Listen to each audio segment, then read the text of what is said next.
as is often said in the marketing world, everyone thinks that people will buy from you once they understand you and all the things you do, but they actually buy from you when they feel understood. Welcome to the Soul Sourced Podcast, unconventional business advice for the highly creative, secretly sensitive, and wildly ambitious entrepreneur. I'm your host, Christine Kane. Let's do this. Okay, welcome everyone. This is episode number 21 of the Soul Sourced Business Podcast, where our topic today is all about launching, and that is putting something out into the world and some of the nitty-gritty behind that work. And I'm going to start this off by quoting the late and legendary marketer and author Dan Kennedy. He said that fame is manufactured. And maybe this is like a duh kind of statement to you, but when I first heard him say that, I was still performing and making music, and it made me look at the music business in a whole different way. And it also made me really disillusioned, but probably in a necessary way. Because there's nothing like a hefty dose of disillusionment to take us out of our trances. And Dan Kennedy knocked me down with this one. The truth that fame doesn't just happen, that it's manufactured, it's created, it's not passive, no one gets discovered. Fame is strategic. All that was really big news to me. And this ties into the topic of launching today, because the thing that I see that disappoints so many people when it comes to marketing and launching a program or a book or a product is that they often want their thing to just sort of magically sell. They want to be discovered. I can't even count the number of coaching sessions I've done with people who have designed or created or built some really great program, and they're so wildly excited about it. But then when I say, all right, so now we got to design the marketing so that you can sell this thing, they look at me like I'm an evil bitch. Their face drops. One person actually said to me, well, I was hoping I didn't have to do that. So here's the thing.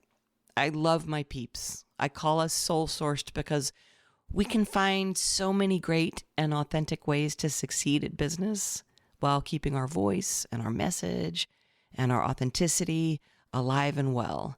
And there is quite a bit of magical thinking among us soul-sourced types. The idea that fame is manufactured or that launching a program is a strategic venture can kind of kill the buzz. The illusion that if I make something and I just put it out there, they'll all come and buy it because it's simply so wonderful that I attract everyone to buy it like the beautiful magnet that I am. But if you want to sell something or launch something, and even if you are a beautiful magnet, there has to be forethought given. So we call this part the strategy track at UpLevel. But it doesn't have to be awful or pushy or manipulative. You can still do this stuff and stay aligned and authentic. And with that in mind, I'm going to share 3 key things that I have learned from experience right here on this episode. So I have generated millions and millions of dollars from launching, and I'm not going to pretend that any of this was overnight or that I was out drinking margaritas and surfing and then it happened to show up in my shopping cart and there was the millions, and you can too. I learned how to launch just like all of us learn through trial and error. And as you know, I'm launching a book right now. It's called The Soul Sourced Entrepreneur, and it is officially released to the world on Tuesday, November 17th. And if you pre-order a hardback copy of the book, you also get a very cool bonus, which is that your book is your ticket to my Click Retreat, which is happening on December 9th and 10th and 11th. It's all online. You don't have to travel. You don't have to wear a mask. And by the way, yes, I know those dates have changed. And that's because Hanukkah is the next week when we were originally going to have it. And I wanted to be respectful of the Jewish faith and not hold my event that week. So we changed it. We bumped it up a little bit. And you'll also notice that I changed something else, which is that you only have to buy 1 book to get a ticket and not 2. So if you go to www.soulsourcedbook.com, you can go ahead and get registered for the event there if you've purchased a book already. And if you haven't yet, it will point you to how to do that. So now I am going to share 3 key components that I have learned about launches, and these are from direct experience. And while there are many, many things I could teach about launching on this podcast, I want to focus on really digestible takeaways that can be applied broadly. So with that said, let's dive right into the first point, which is really just about simply being aware if you are launching or selling your own program or product. Be aware of this. The energy of creation is radically different from the energy of conviction. So when we build a program or create a training or write a book or lay out the structure for a 3-day retreat, we enter into the energy of creation. It's a very receptive energy. We're really just being with the service we do, and we're with our clients, or we're really looking at the content and generating ideas and coming up with tools that we know will help. We're creative, and we're creating an experience for them to go through, right? That's all the energy of creation. And if you're like most of my clients, you love this part. You could do this forever. But selling or launching requires that you put a price tag on this thing.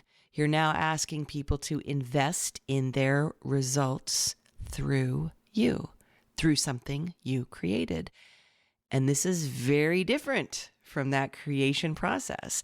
Now you have to enter into some level of conviction, meaning that the energy of creation has to shift into the belief that this will help people and help them enough that they will pay you. And this now engages the skill set to communicate that this can help or serve people. Now, if you're a seasoned veteran in selling your stuff, you're probably fine with this. This is not a big deal to you anymore. But for some people, this is a very uncomfortable skill set to build. It means you have to know that they will get results that will be worth that price tag, whether it's entertainment value or outcomes or new ways of thinking or new habits they create. And what I've seen with my newbie clients is that at first, this part can be really daunting because you may not even know with full-on conviction that your stuff is going to help your peeps. Or once there's a price tag involved, you may suddenly experience massive self-doubt, or you may start to feel small, or that whole "who do you think you are" voice might arise from the halls of your high school days and plague you to where you don't ever want to enter the energy of conviction and face down those voices. So I just want you to be prepared for this and aware of this. It's not a big deal, but it is very good to know. When you launch your program or product or service, what you're ultimately doing is that you're now creating the story around why someone would want to buy that item. It's just a different energy, that's all. And I teach something called the 5 energies of the entrepreneur. And I created that model because I wanted my clients to be aware of the many different parts of ourselves that we bring to the table each day. And the truth is that most of us would much rather be in the creation mode forever. We love it. Launching and marketing land us in the conviction mode, which is a very definite zone where you just got to say, I know this can help people. And sometimes you haven't yet gotten clear that it will, but I can promise you, you will get there. And hey, you guys want to know the biggest hint for getting over this little hurdle? Don't create your program first. Sell your program first. So I will tell you that with the exception of just 3 of my programs, this is what I've always done. When I was creating new programs, new retreats, new ideas, I always sold it first. And sometimes I would do it as a pilot program and I would say this is a pilot program. Sometimes it was by application only. But all of this is called building the plane as you fly it. And I would wholeheartedly recommend getting your students and participants to pay you first and then build the program, because that pressure is there. And after that, you can just tweak it every time you offer it. And this is a much more motivational approach to creating any kind of training. And I didn't do that with my book though, because it's out now. But I have heard of some people crowdsourcing their books or their CDs before they ever even write them. Again, major motivation right there. Okay, let's move on. The second thing about launching anything, and actually really about having a business at all, is that you have to think campaign, not transaction. So I want to illustrate this one by setting up a scenario.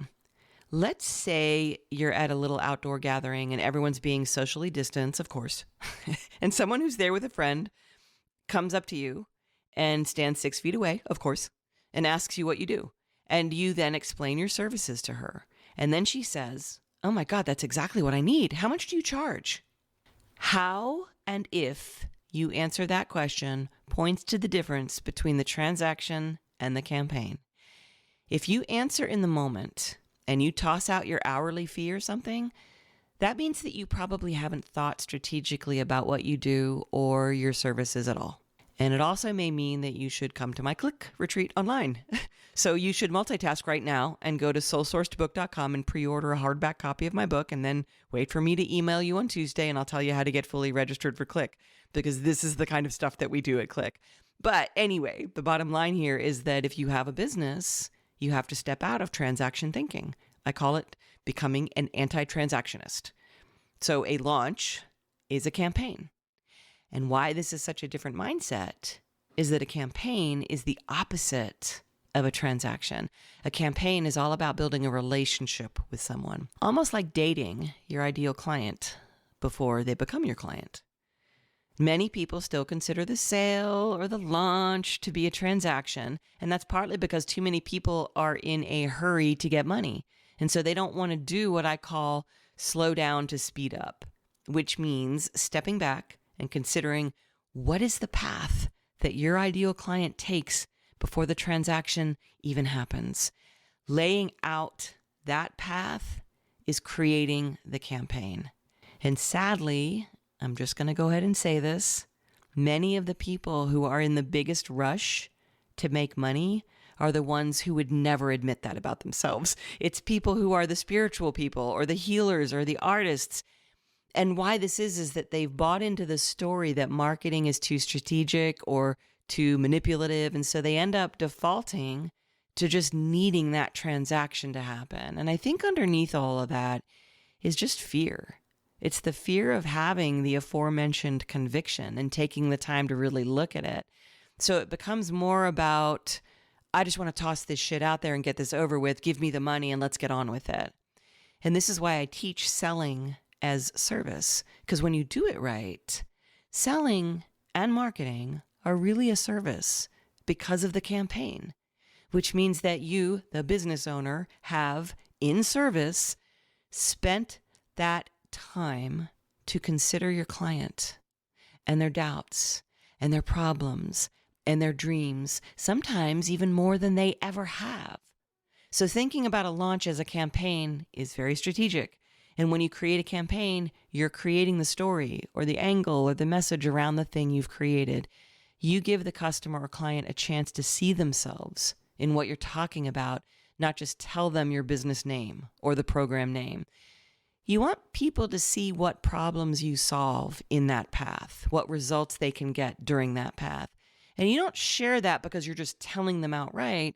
The idea of a campaign is a storyline that you create. It engages your ideal client through the campaign. And if you do it well, it can be a fun experience. And by the way, this is why I'm not a huge fan of taglines and little slogans. So I know we have a tagline at my company, Uplevel You, and that tagline is go deeper than you've ever gone to rise higher than you ever dreamed. And that is copyrighted, and we use that in different places. And I remember the day I sat and came up with it. And even though it kind of embodies how I truly teach and what I believe about business and life, I can tell you right here and right now that not one person has ever seen that tagline and whipped out their credit card and said, I'll buy it, whatever it is, I'll just take it. Taglines and slogans and subtitles and all that stuff are great. But whenever somebody is only concerned about some little short, cool tagline, I often look to see if they're procrastinating on really building a campaign or a path toward creating a relationship with potential clients. I'll often pry a little deeper to discover whether or not their mindset is all about just getting it over with. A campaign is hard. It's hard for business owners because it obviously requires deep thinking and consideration of the client. And it can even make you wonder, shouldn't my people just already know this shit about themselves? And no, they shouldn't. So much of marketing, when it's done well, is about educating people on the things they don't understand and showing that there is a better way. So can this be done with manipulation? Yeah, of course. But it can also be done with service. And when you create a campaign, you're thinking deeply about this person who is your potential client, and you're creating an experience so that they can see themselves as is often said in the marketing world, everyone thinks that people will buy from you once they understand you and all the things you do, but they actually buy from you when they feel understood. And this is where soul-sourced entrepreneurs have a leg up on all those strategy types. We are often empathetic to a fault. We naturally think this way. We actually naturally think like marketers, and we naturally see these things. So the good news is that creating your campaign is always going to be a little bit more about mining for those things than it is about just thinking shit up out of thin air and tossing it out there, which is the difference between being true and being false and markety. You are probably way better at this than you know, but often it's just a fear of taking a deeper look at the path that you want to lay out. The last point I want to make about launches is this, and that is that you want to play the long game. Launches are a lot of work, so it is very valuable to ask yourself, where does all of this go? And yes, this means we're applying strategy yet again, and here's why. When a business owner has never asked the question, where does all of this go, or has never gotten strategic about the customer path in their business, typically what gets created is something I call the upshot model. And it's what my entire music career looked like for years. It's simply doing the gig and getting paid, and then doing the next gig and getting paid. And then the entire thing just keeps on like that. Year after year, you just keep doing the thing and getting paid, which of course is fine if that works for you. I'm not going to tell someone you should get strategic and scale this thing if their model works for them. But for me, it was a little exhausting. And then I started doing these retreats for women here in the mountains of Asheville. And if I even mentioned those retreats when I was on stage at my shows, if I even talked a little bit about them, people would come up and ask me about them afterwards. And those retreats grew really fast and they were very lucrative. And I didn't have to go out on tour and I loved doing them, which is most important. So that was my first back-end product. All my gigs started to lead toward that. And then those retreats grew and I began to host them 4 times a year, which was my first experience of turning an upshot business into what I call an up-level business. And when I began coaching people in their businesses, this is what I then taught them to do. So the first person who comes to mind is Colleen O'Grady. She was one of my first clients. She is a therapist and a coach and an author. And back when she first started working with me, way back when, she was just a therapist. She was working sessions for dollars, hours for dollars, as we call it. That's how most therapists work. So Colleen and I got strategic. First thing we did was we raised her prices. And by the way, I want to say something really quick. I'm telling the story as if when one day we did this and then the next day we did this. This is not just some callous thing that you toss out in 1 week. Sometimes it takes mindset work and much trepidation to create a more elegant pricing model. That is just the truth of how it is for many, many entrepreneurs. So after we did that, I helped Colleen build out a coaching program, and that was called Power Your Parenting. It was a program specifically geared toward moms with teenage daughters who made up the bulk of her clientele. And it wasn't until that entire funnel was set up, her back end, that Colleen wrote her book. And her book is called Dial Down the Drama. It became a bestseller. And at a time when so many authors have to write book after book, again, the upshot model, they've just fallen into that model. Colleen wrote her book and she already had created what I call the up-level model. And her book and now her podcast leads people to her Power Your Parenting program. And she's created some other back-end services as well. But my point is that her launches in her book sales all now lead to a very strategically set up end game. So she can now, what she's doing right now is she's writing another book. But she doesn't have to stress over it because her business runs itself very well. She left behind that upshot model and she turned it around. Guys, we have Finnegan here for us, and I'm just going to not even try to worry about it because he's just decided he's making his appearance. We'll just make that a thing. How about every podcast we make, we have to just know that there's going to be a Finnegan moment, all right? So even when you do a launch, and I know a lot of you guys have done it, even when it's successful, you still have to either repeat that launch or you have to find some kind of end game that keeps the whole thing moving in the direction you want it to move. Because trust me, you don't want to be launching all the time. It is way too much work for you to keep building out campaigns and selling. Your model can be much more elegant than that.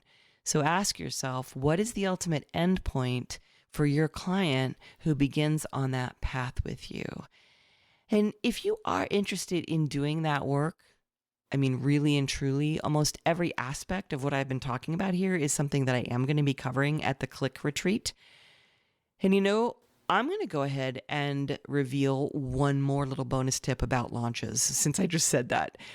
When you offer any kind of a bonus or any kind of a premium, as it's called, as part of your offer, when you do a launch, you always want that bonus to be worth more than, or at least equal to, the thing you're selling. Like, make that something really exciting for people. And so in the case of my book, for instance, my Click Retreat has been an annual event here in Asheville, in person, of course, in the past. And the only people who could come were people who had been in a $1,500 training of mine called Up Level Your Business. So this is a very nice bonus that comes with buying my book during pre-sale. That's called the bonus part of the little offer. And by the way, we did change it from, we were going to do it buying 2 books to buying just one. And I will be completely open with you. That was just because writing the copy and trying to explain that at soulsourcedbook.com was a pain in the ass. So I just made it 1 book. And if you were one of the people who bought 2 books, I love you, and I will make out with you with a mask on, of course, and I really, really appreciate it, and I'm hoping you aren't feeling hard feelings towards me. You can give it to a friend for a Hanukkah gift, and hopefully they will get a lot of great stuff out of it. And so this is it, everyone. This is launch week of the Soul Sourced Entrepreneur, and so even if you don't come to Click, I would be so appreciative if you have gotten value from these podcasts in any way at all, and we'll keep going. I promise you I'm still going to be doing these. But if you would please buy the book. It is still on pre-sale as of this recording, but as of November 17th, 2020, it will be live and ready to purchase. And there will be an audio version of the book on audible.com as well, and I think on Amazon too. And you can buy it also at a local bookstore or anywhere you like to go to buy books. I'm not sure when the audio goes live, but it is ready to roll right now. So the hardback copy gets you into Click. And if you go to soulsourcedbook.com, that is SOULSOURCED book.com, all one word, you will see all the details about how to get into Click. You guys, we've gone through it. We've done another episode. Thank you so much for being here. Thank you for listening and continuing to show up, and your emails are totally touching my heart. I'm loving that you've been getting a lot of value out of these, and I really do appreciate the reviews you've given this, and purchasing my book and leaving a review on Amazon about my book if you feel so moved. And I will see you next week here on the Soul Sourced Business Podcast. Thanks, everyone. In the cafe you pass on the way home takes you back in your mind to a lost time when you had time to lose, and the customers look happier than you. The customers look happier